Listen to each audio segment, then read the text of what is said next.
2 legs of a European knockout game in one episode. What could possibly go wrong?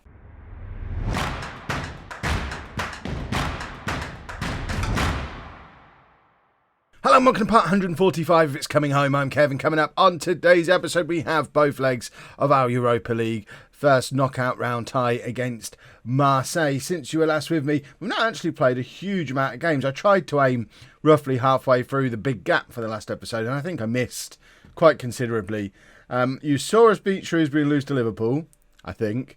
We then beat Bournemouth, which is good. They're title rivals. We stuffed Tottenham, but then FA Cup went a little bit wrong. 1-1 draw away against Leicester, and then getting thumped in the replay on the Monday when we'd also played on the previous Saturday, Wednesday, Friday, and we're now playing on Thursday. So the results itself are fine. The Premier League is still looking good. This is what the Premier League looks like. We're second with a game in hand, only 9 points behind Wolves at the moment. And we've still got Wolves to play. The Premier League is looking lovely, but having to go into this European tie off the back of 4 matches in less than 2 weeks.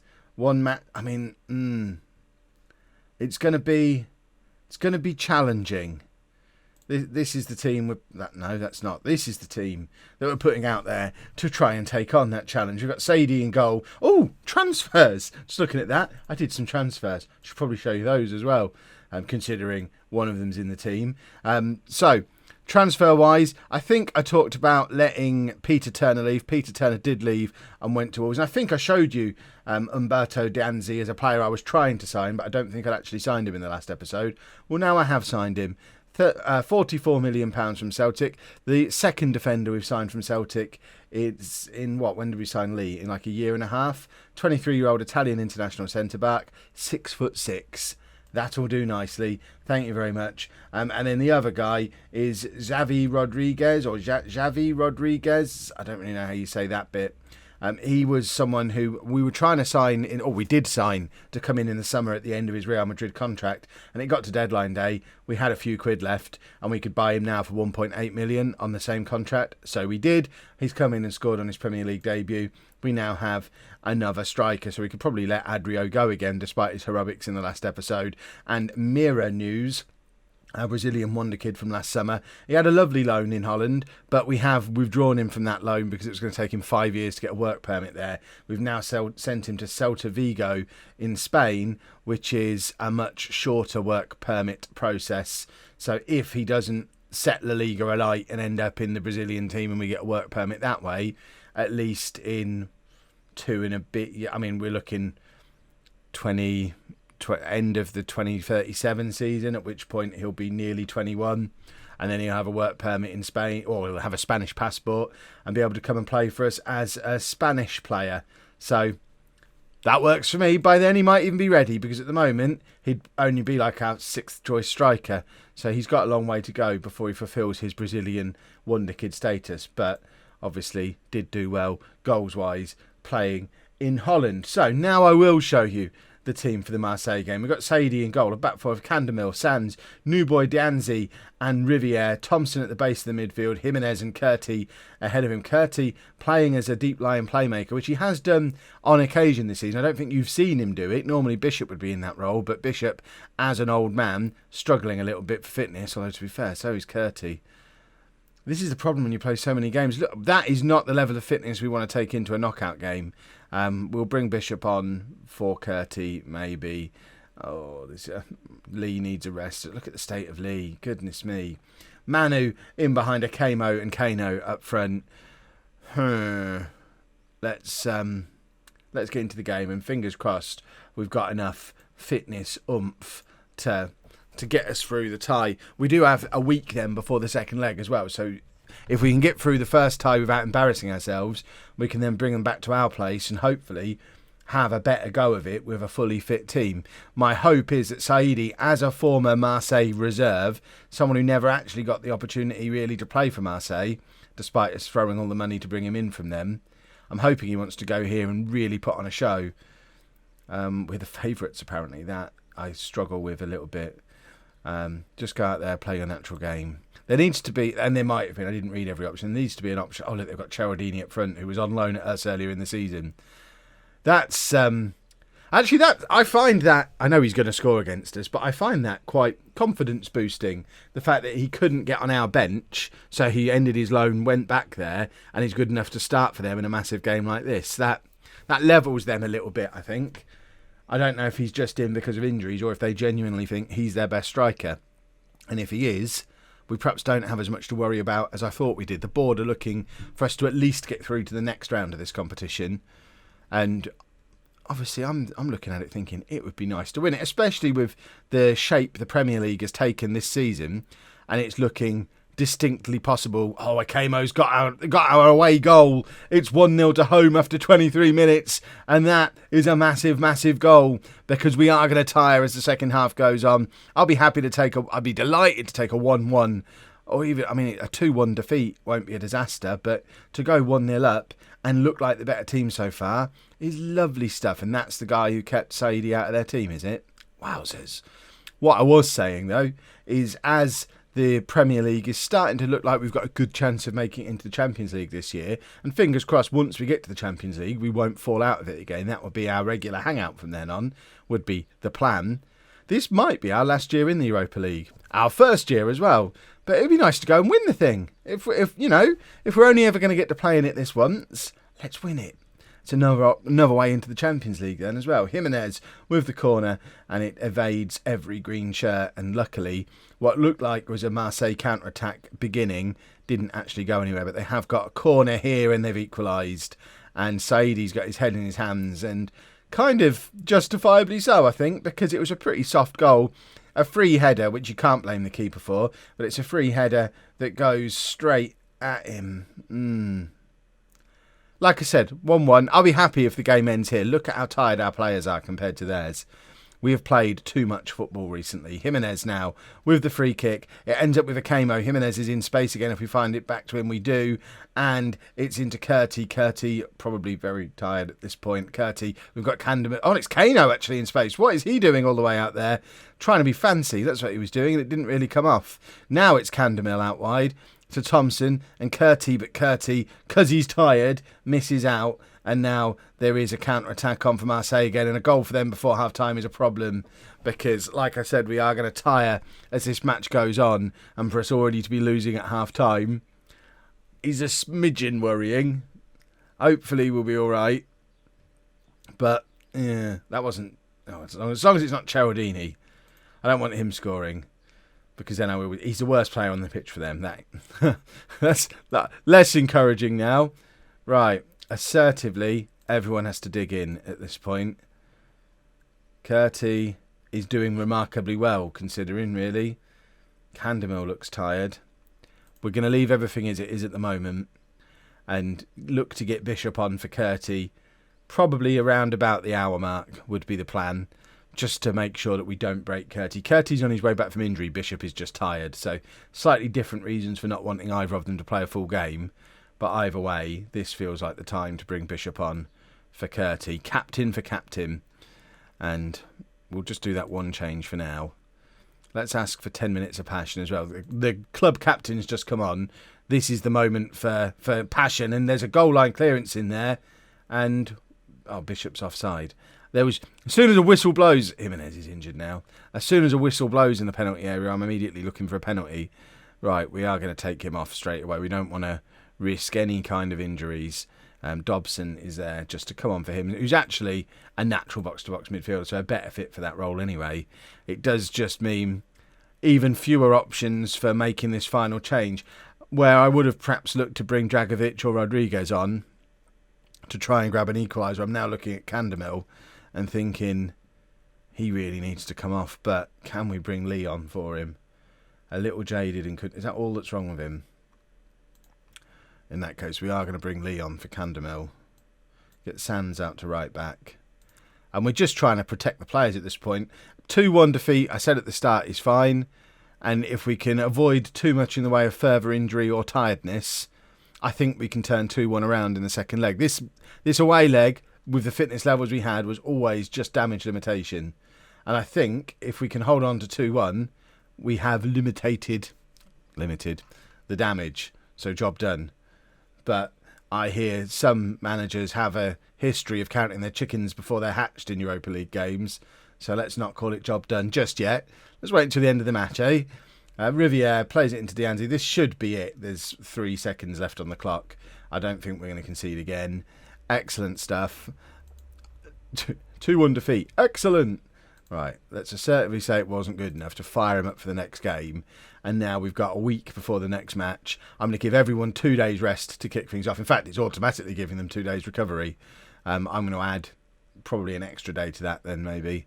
I want them super rested and then ready for the return fixture back in the mighty Milton Keynes.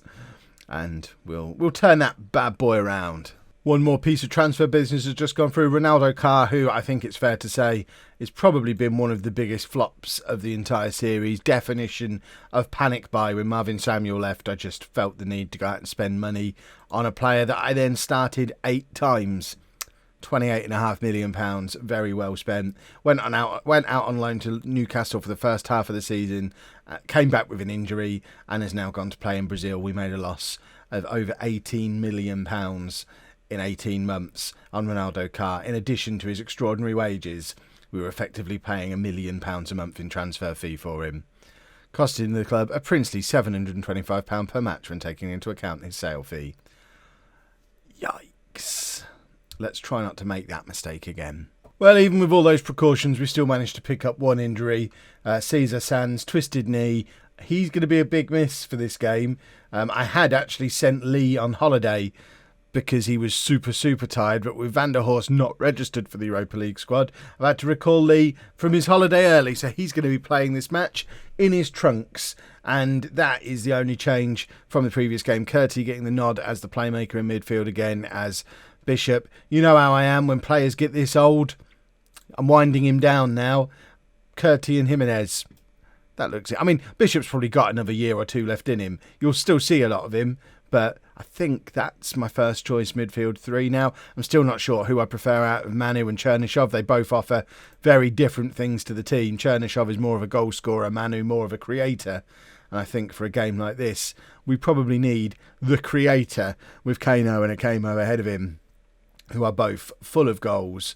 Right, assertively, let's get our revenge on Marseille. We come into it fully fit, fully rested. This is where we show them what we're made of. Stadium MK is going to be bouncing. Still feels dirty to say that. I mean, oh no, I can't justify that sentence. It's horrible. How long ago was the Serenik Nuhu Stadium built? Have we reached 20 years? We've not even reached 20 years of the save. Ugh, I want a new stadium. Right, 25 minutes in. Oh, I was going to say show some passion, but let's see if we score here, because that would induce its own passion. Dianzi heads down to Candemil, back to Dianzi again, and then Lee. It's a former Celtic centre-back partnership for us today. I mean, it's a former Celtic. We've given Celtic like nearly £100 million for this centre-back partnership. They've done all right out of us, but we've done all right out of them. Kano very close to putting us ahead on the tie on away goals there, but couldn't quite get the shot away. Akamo now tries to find Candemil. He finds him beautifully, and Candemil scores.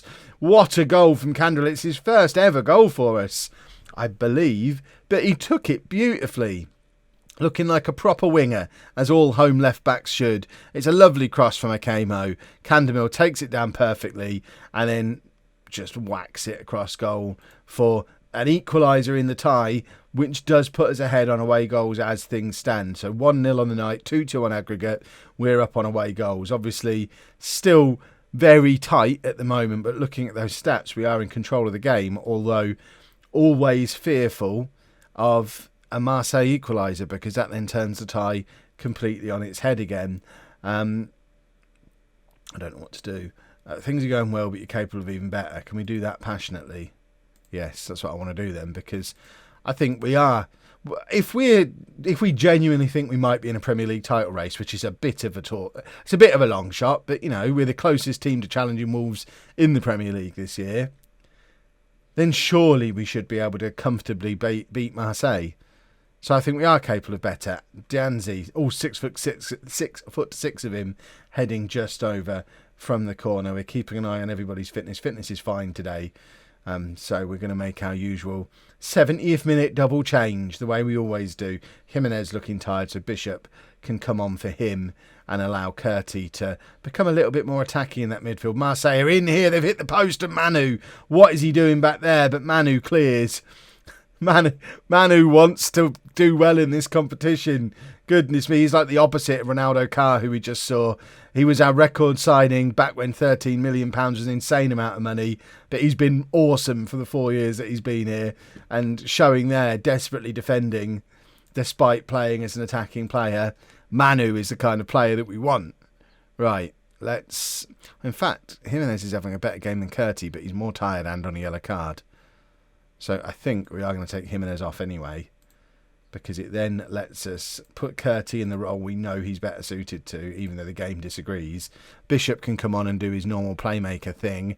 Kano not playing well, so Dragovic can come on for him. And that all looks good. Is now the time for passion? It's always the time for passion. 10 minutes of passion. Marseille are attacking, though. They've got the throw. Riviere heads straight back at them. And I just want to get the ball away up the other end. A second goal here would calm me down a lot. Lee plays it back to Saidi. Saidi, big clearance, but again doesn't make it to one of our players. But Bishop does find a Kamo, and a Kamo's in. And it's a lovely save from their keeper. Different keeper to the one that they had in the first leg. Perhaps he's the one who kept Saidi out of the team all this time. Dragovic now with a corner. And Thompson's there. Thompson, of course, another player we've brought in from Celtic. Another member of our defence. Basically, we've built an entire defence that we've just picked up and taken from Celtic. We like to go and hunt for bargains at places you wouldn't necessarily expect to find them. Curti can now come off for Dobson. Dobson apparently can play as a Mazzala, but he always plays well as a box-to-box midfielder, so he can come on and do that. I'm not saying Celtic are rubbish when I say wouldn't expect to find them, but you know, Premier League title challengers, you wouldn't expect them to have 3 recent signings from Celtic in their team. I wouldn't expect that anyway. Yes, I know. Let me know how wrong I am down in the comments. Oh, no. Oh, I thought we were going to throw it away at the end there. Saidi plays it out to Dianzi. That's just a shot there of your Celtic 3 at the back. Dragovic is in behind. A Kamo's in the middle. Finds a Kamo, and a Kamo scores. And that should be that. But once again, let's not count our chickens, because a Marseille goal levels the tie and forces extra time on us, where hopefully we're rested enough to be able to cope with extra time if it comes to it. But we've played so well this evening, so we've been far and away the better team. Hopefully we shouldn't need it. We're going to offer some praise for the last couple of minutes to see if that inspires us to go and grab a third goal. But it's Marseille who are on the counter-attack, and Dianzi intercepts it but actually doesn't keep hold of it, and oh god, it's Cheraldini, and Saidi makes a save. That would have been hideous if Cheraldini had been the man. I never gave him an opportunity, and thankfully it is straight at Saidi who makes a save, and now it's Dobson trying to start a counter-attack of our own, but it's intercepted again. Marseille are putting up a good fight here, but Saidi's out again, playing as the true sweeper keeper, and just keeps a hold of it, keeps everything under control. Bishop out to Riviere. Riviere plays it across to Candamil, who's in so much space and has players to cross towards, does neither thing. Not that being in space is doing a thing necessarily, but we need to watch for this counter-attack again, and Lee is there to intercept. I think it was actually Riviere who made the interception, and Lee just cleaned up the mess. But either way, we've won the tie. It was a little more stressful than I'd hoped, but now we can have the Europa League second knockout round draw. This is now job done as far as the board are concerned for the Europa League this season. This is where they wanted us to get to. Of course, we want to go and win it. So let's see who we're going to get in the next round. So in amongst all that excitement, we also broke our own record attendance. 27,000 people in, an extra 1,500 people compared to our previous record attendance, which was against Manchester United 3 years ago. Also record gate receipts, £925,000 from the Marseille game. So these cup runs, they pay well, because not only do we get that, but you also get money for getting through to the next round. So £1.5 million just for getting through to the second knockout round. That pays for 2 months of Ronaldo Carr. So when you look at it that way, it's a bargain. Right, let's have a look at this draw. There are still a lot of big teams left in this tournament. it's getting to the point now where it's hard to pick out a tie that we would like. I guess Rangers would be fun, bearing in mind the amount of Celtic players we've got.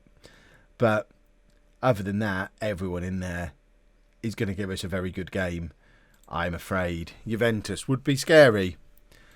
Arsenal, I think we could take Arsenal. They get Rangers.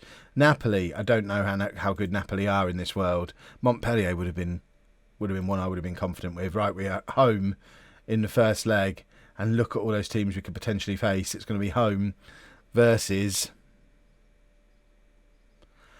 AC Milan. Wow. Okay. I don't know how good AC Milan are these days, but in my mind, as someone who grew up in the 90s, that's about as terrifying as football gets. I know that's not necessarily been the case in recent years, but we're 16 years in the future. It looks like they're still not back to former glories. How have they been doing? I mean, to be fair, the last 4 or 5 years, they look a little bit like Italian us. They've still got Donnarumma playing for them. A 35-year-old Donnarumma who's now played a lot of games. My word. Well, let's... when's that? Because I'm conscious that we're in a Premier League title race as well. I need to show you some Premier League games. So I wonder if maybe we just do the second leg of AC Milan and the Arsenal game, maybe. Because I've got to show you some Premier League games. I think we'll do that.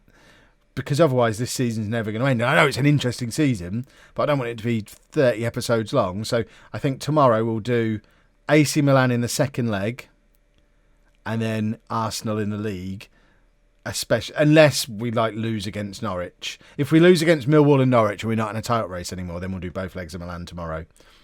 We'll figure something out. If you've enjoyed that, please make sure you leave a nice big thumbs up on there for me. Subscribe to the channel for daily Football Manager videos. And thank you very much for watching.